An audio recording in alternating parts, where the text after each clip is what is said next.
Is this thing on? Welcome back to Big Mouth, and fancy seeing you here in June. A very welcome, my friends, and especially my enemies. Come in, sit down, no touching. I don't do the touching. And welcome to Saturday's edition of the dceu Daily. And if you're feeling charitable, please smash that subscribe button and smash that like button and follow me on Twitter at Movies TV Mad. And please check your notifications on my channel because my views are terribly pathetic, and I'm feeling it's worse that the world is under siege from the coronavirus. It's like nobody loves me, so please show me more love. So today, shortly, we are going to be talking about an article. I'm reading an article from Screen Rant. Actually, we're reading two articles from Screen Rant today. One is this: Justice League. Many people have seen the Snyder Cut, say it's amazing, right? And also an article talking about the controversial rumour that Joker was so controversial and spoken about that it was going to go straight to streaming. I think this rumour is bullshit, and the only reason they're talking about it because of this rumour about Wonder Woman going straight to streaming, which is also bullshit, by the way. And then we will end talking about that rumour again because I did a dceu extra, very rushed because it was breaking news and everything. So we're going to talk about that as well. So welcome. Shall we go? I think so. Jason Momoa was the first person to say he saw Zack Snyder's cut of Justice League, but apparently many people have seen it and say it's amazing. The campaign for the Snyder Cut has been persistent since Joss Whedon's version hit theatres in November, but it's really been since Momoa threw his hat into the ring that more cast and crew started to speak up. Initially, there was debate about whether or not it existed, despite ample evidence to the contrary. But then Jason Momoa said he'd seen it, describing it as sick. And Snyder himself, on multiple occasions, confirmed it exists. Kevin Smith knows people who have seen it. And even HBO's Watchmen showrunner suggested he'd seen it back in November. That's Damon Lindelof, by the way. And I didn't even know that. 2019, when the Snyder Cut trended worldwide on Twitter. Recently, Snyder teased he wanted to do even more additional photography, but with Hollywood, it's sort of on hold right now because of the coronavirus. So it's doubtful we'll learn much more about it in the immediate future. But that isn't stopping people from talking about it, and apparently it's still a hot topic of conversation with the Justice League cast and crew. Ben Affleck even said he wanted to help Snyder however he could in a recent interview, which we read here, of course. Justice League stunt coordinator Eunice Hufox spoke with Screen Rant during an interview for home release of Star Wars The Rise of Skywalker, where she also served as stunt coordinator. When asked about the topic of the Snyder Cut, her heart had a lot to say, and this is what she had to say. Yeah, there's a few questions about that, and I'm sure that I'm okay to say I officially know people who have seen the Snyder Cut. Wow! Are you, what? Where is this woman? Can I date her? Can I pretend I fancy her and then just pump her for information? Wow! And said it's absolutely amazing. And I do believe that that's the movie we were making. Zack Snyder's version of the film. You know, with the heartache of what happened with his daughter, we pulled out and did the reshoots of it. So the movie took a slightly different turn. Slightly, sweetheart. Come on. Let's. I suppose with all this crap going around, we need a good laugh. So we'll go with that. I watched the cinema release of the film and I text Zack to say, what's this I'm hearing about this Snyder Cut? I need to see it. And he did promise me next time I'm in LA, I'll go watch it. Wow! What? Oh my God. So I will at some point definitely go and watch the Snyder Cut. And I have spoken to people who actually said it's brilliant. They said it's absolutely golden. Hang on, right? I'm just going to text Zack Snyder, right? And I'm going to say, what's this about this Snyder Cut, Zack?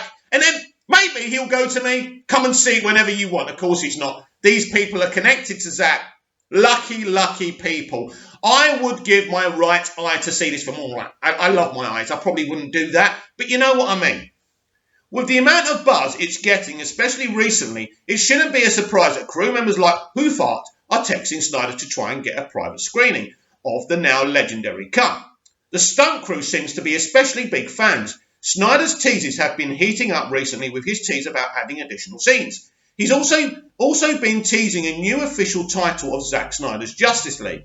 It's easy to assume something must be up, but any deal making that may or may not be taking place could be on hold until after the coronavirus has passed, especially if Snyder plans to shoot more material. That's if the virus ever does pass, you know what I mean? This could be the end. Make the most of it. Shag who you need to shag. Kiss who you need to kiss. This could be the end. Nevertheless, the Snyder Cut is far further along than many other productions who saw production halted. So if there is any way to complete it and release it in the near future, it'll sure be a welcome boom to a Hollywood bottom line, hurting from delays and cancellations. Even just as a carrot for HBO Max, the time to release the Snyder Cut has never been better, excluding its originally intended release date, of course. Well, this is one of the few channels where you actually get the articles read to you. Written? I don't read them. I don't write them, should I say. I read them. And a lot of people say, just check the link, at the bottom of this video. But not me. I read them to you. Wow, wow, wow. Knock me down with 10 billion bouts of coronavirus, because that, my friends, is really good news in these troubled times. Now, as usual, I don't read these articles before I do them on these videos. I don't plan these videos. I know I'm going to talk about this, but I don't know how it's going to go. Look, I am absolutely stunned. That is amazing. I'm emotional. I'm shaking. I don't know how to react to this. Basically, many people have seen the Snyder Cut and they say it's great. But hang on a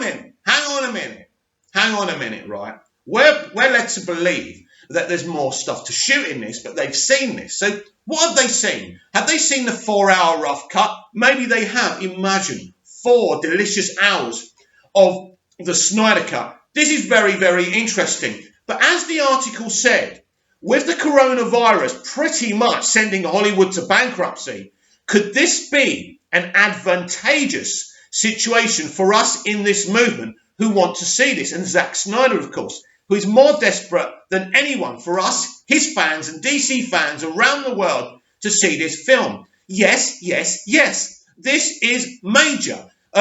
This is a major breakthrough. People coming out. Do you remember before with the NDAs? Well, they got NDAs. This one can't talk about it. That one can't talk about it. Now, try and stop them from talking about it. This has really cheered me up, because there's so much anxiety in the world right now. And you know that Big Mouth and the DCEU Daily is the place to put that to one side. While we've still got an internet connection and the world isn't over, we can talk about these things. Look, it's it's a massive, massive breakthrough. And I'm extremely, extremely happy about it. Keep on hashtagging, keep on pushing, keep on rewatching Zack's DC movies, keep on putting it out there, because it does sound like, that this film is amazing. And I believe with what's going on with the virus right now, we are so close to watching this film, we can touch it. Wow, an amazing film, she said. Wow, Zack Snyder said, come on over and watch it whenever you want. Wow, wow, wow. Right, that's the positive. The negative is that people like Joss Whedon, right, and Ryan Johnson have been trolling Snyder Cut, hashtagging, release the butthole cut, or release something else, right? And it's really, really funny, right? Because Joss Whedon has been blocking Snyder fans left, right, and centre. Listen to me, Joss Whedon, right? And I've never attacked you, because you know what? You were put in an incredibly difficult position, and no one would have done better with that schedule and having to get the film out in November. I get it. At the end, apart from making the Flash kind of lay on top of Diana Gal. Now, hey, Ezra Miller's the luckiest guy in the world, although he doesn't swing that way, so it doesn't really matter to him.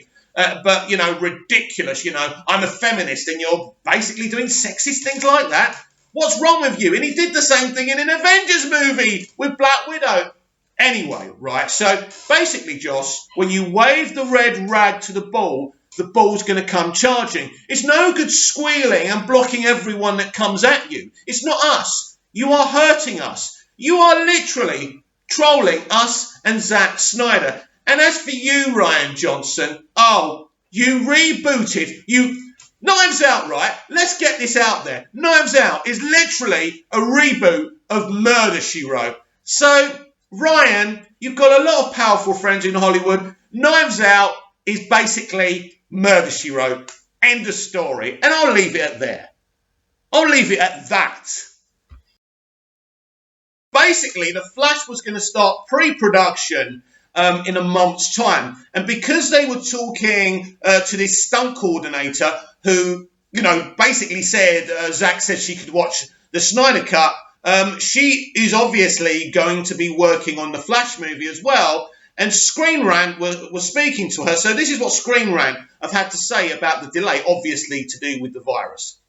Screen Rant spoke to stunt coordinator Eunice Hoofer about her work on Star Wars The Rise of Skywalker. Amidst the conversation, the question of what she's working on next arose, and her answer seems to confirm The Flash was going to start pre-production next month. The project I was due to start is The Flash. I was supposed to start at about the end of April, beginning of May, Hoofer said. I'm not sure what's happening now with that. Hoofer, a former gladiator, seems unsure about the future of the production as the rest of the entertainment industry, but an April-May 2020 start makes sense for a film that's due in 2022. In theory, starting soon would leave them plenty of time to shoot and then move into post-production and VFX. Still, with the coronavirus concern forcing studios to slam brakes on production, it would be a miracle if The Flash was able to stay on schedule. Hang on, all right. April, May. Right, April, May. Let's say they're delayed by a month. They can still make... So you don't know. Maybe May is viable. We don't know. But let's not give up yet. Until the spread of the coronavirus is under control and the US has been able to test as many people as possible, it's impossible to estimate how production delays will impact the industry as a whole. There's already concerns that the DCEU's rival Marvel Studios could see considerable disruption to its continuity. Yes, if multiple planned and coordinated TV movie releases are delayed. Warner Brothers doesn't seem to have the same problem since they've taken a much different approach to the interconnectivity of the DCEU movies. At last, making that decision actually benefits us, right? Each of their films is only loosely connected to the others. Even without the issue of continuity, Warner Brothers still faces the future scheduling problems all the other studios will be facing in a year. If The Flash manages to keep its current release date, will that still be the prime real estate it once was? Yes. Or will other studios have added own delayed films to the schedule? The question is hypothetical for now, but it's only a matter of time before life returns to normal and studios must decide when to release these postponed projects. Again, right, there's no point having a tizzy fit about this. If this is over by the end of April, and who knows, miracles can happen, or this could be the way of life for the next 20, 30 years. Who knows? Nobody knows. All we know is this film is happening, it's got a director, it's got actors, it is happening. It is ready to go. So as soon as this virus is over with, we can get back to shooting. So be confident, if this virus is sorted, so will the Flash movie. Now, basically, if other big Disney movies are clashing with it, it may be moved. But we're just going to have to wait and see. Chill. Now, it's BS article number 2, right? Actually, the first article I read you, actually both articles I've read you so far have been pretty cool. But I'm talking about what I read to you yesterday, about Wonder Woman 84 going onto HBO Max or straight onto Prime Video and things like that. We'll discuss that at the end of the video because I've got a little bit more extra to say about that. Anyway, right? So Warner Brothers almost released Joker online instead of in theatres due to fears over backlash.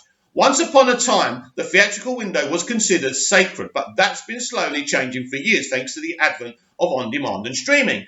And the process of eliminating that once sacred window has, of course, accelerated recently, thanks to the theatres' closings brought on by the coronavirus.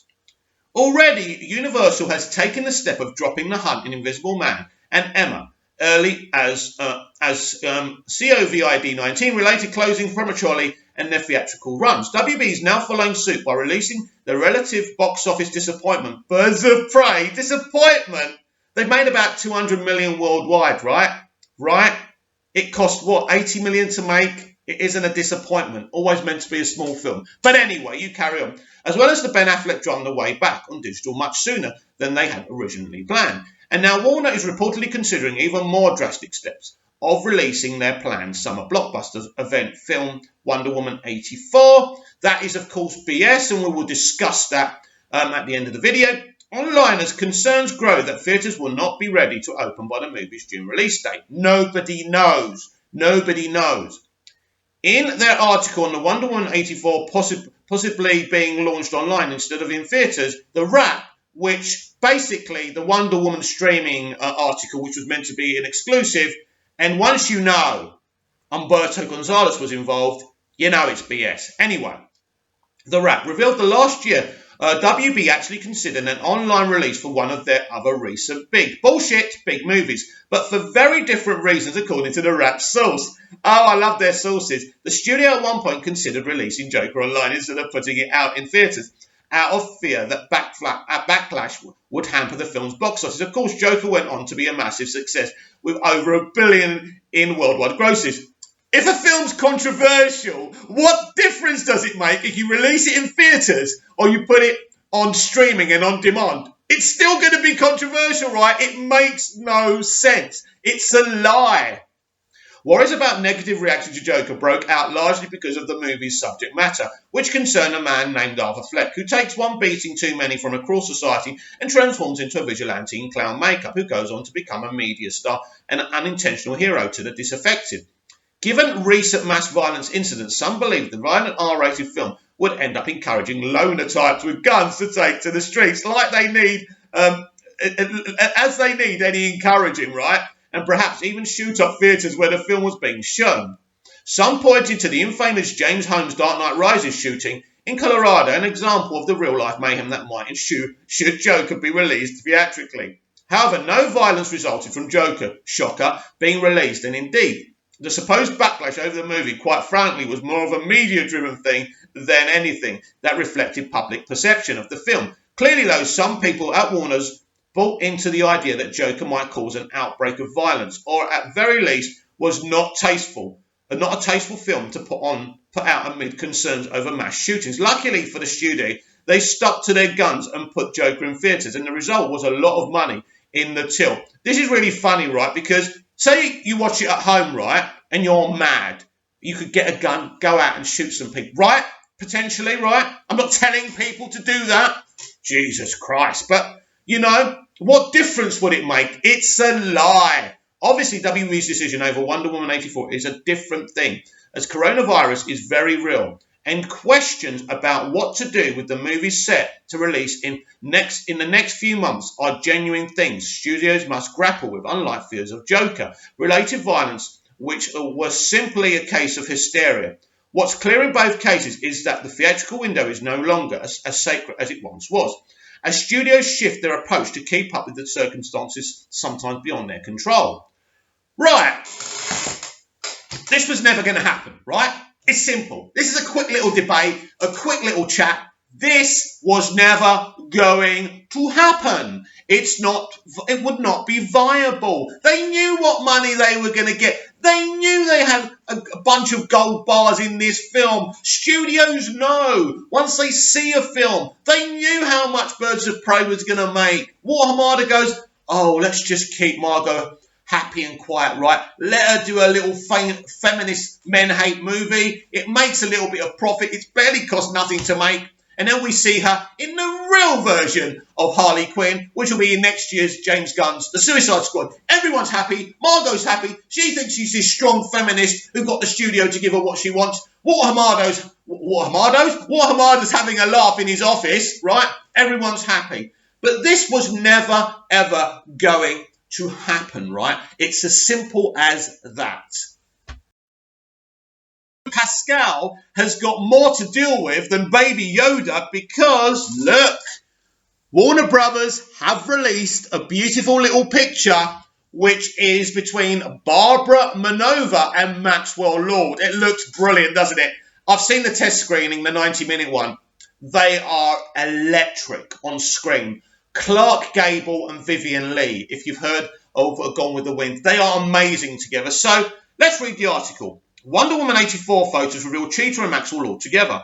Warner Brothers releases several new Wonder Woman 84 images, including one that features Barbara Ann Minerva, aka Cheetah, and Maxwell Lord, together played by franchise newbies Kristen Wiig and Pedro Pascal. Respectively, the characters are expected to be the villains of the sequel that will see Gal Gadot reprise her fan-favourite DC superhero role. Director Patty Jenkins returns after the successful Wonder Woman movie from 2017, as well as Chris Pine, who reprises his role as Steve Trevor, despite the World War I pilot's tragic fate at the end of the first film. Spoilers!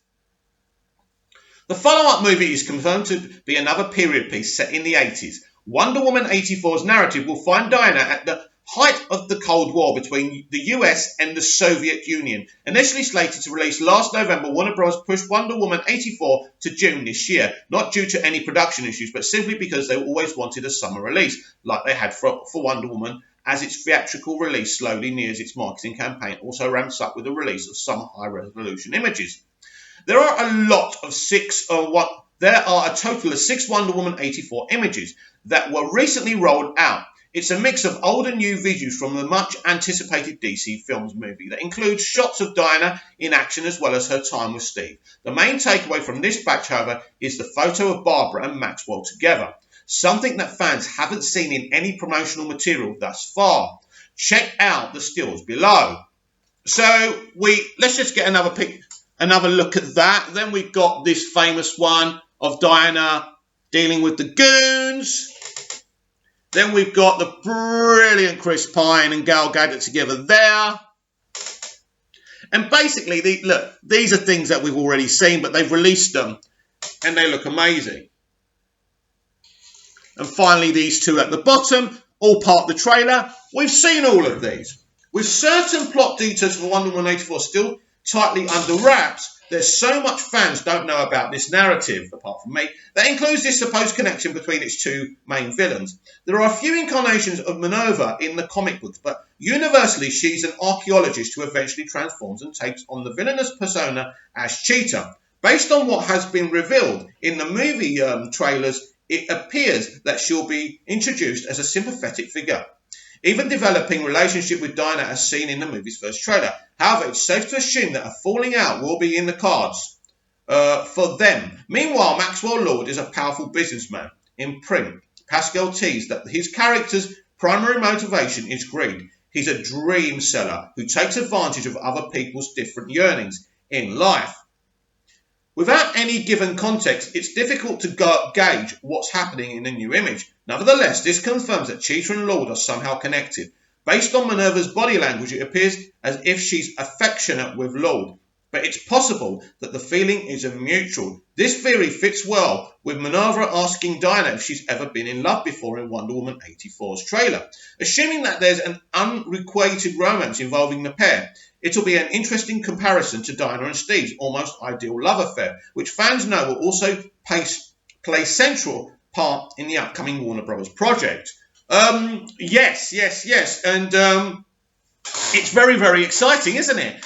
Because that relationship between Steve and Diana is the reason that Diana will change the DCEU timeline forever. That's part 1 of this Flashpoint story going on with the DCEU. And as I told you before, exclusively, part 2 will be within Flashpoint. Remember, most of the things I say actually come true. So, yes, keep it there. So, let's finish off today's video. That's gone on much longer than I anticipated for. You lucky people, you spend a bit longer on a Saturday with the Mickey boy. Right.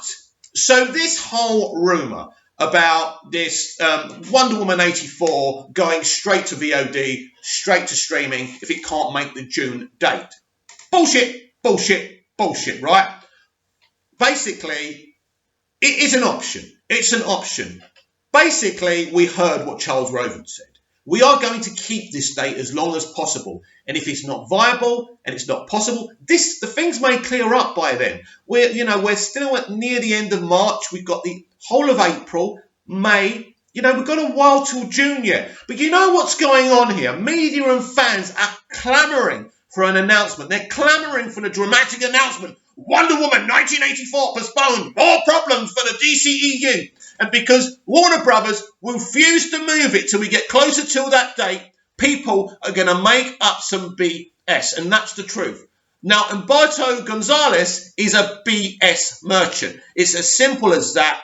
This exclusive is simply not true. It is a lie. Roven said it himself. They're going to wait till much closer the date. Why not give themselves, as he says, every opportunity for this to happen? So that date is not in fear at the moment. The film is not in fear at the moment of being postponed.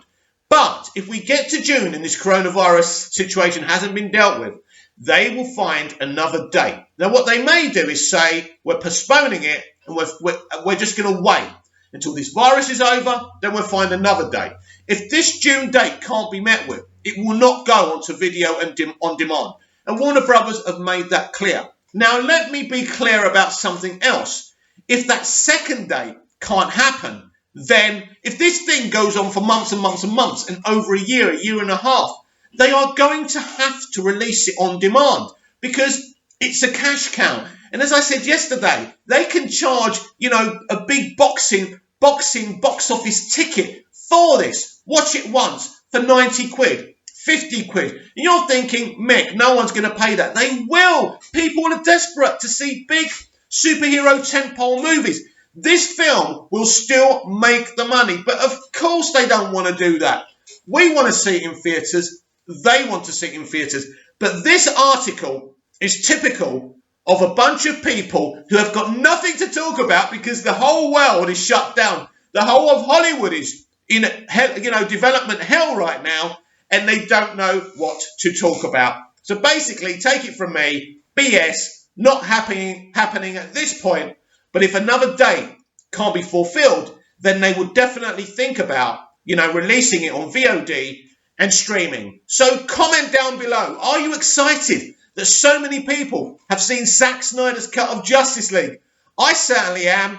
And what do you think about the Joker potentially going straight from not cinema release to streaming? I think it's a lie. I think it's bullshit. But comment down below. And are you getting excited for Wonder Woman 1984? I'm quite confident that this will be released in cinemas in June. I think, hopefully, and I really hope this is true, that we can deal with this corona issue and move on by the release date for Wonder Woman 1984. So I'm looking forward to it, and I've seen a test screening. And if you haven't seen the test screening and you're excited and I'm excited, there's something to look forward to after this nightmare is over. Comment down below, like, share and subscribe, and I'll be back tomorrow with even more DCEU Daily. See you again soon. That was a fun video.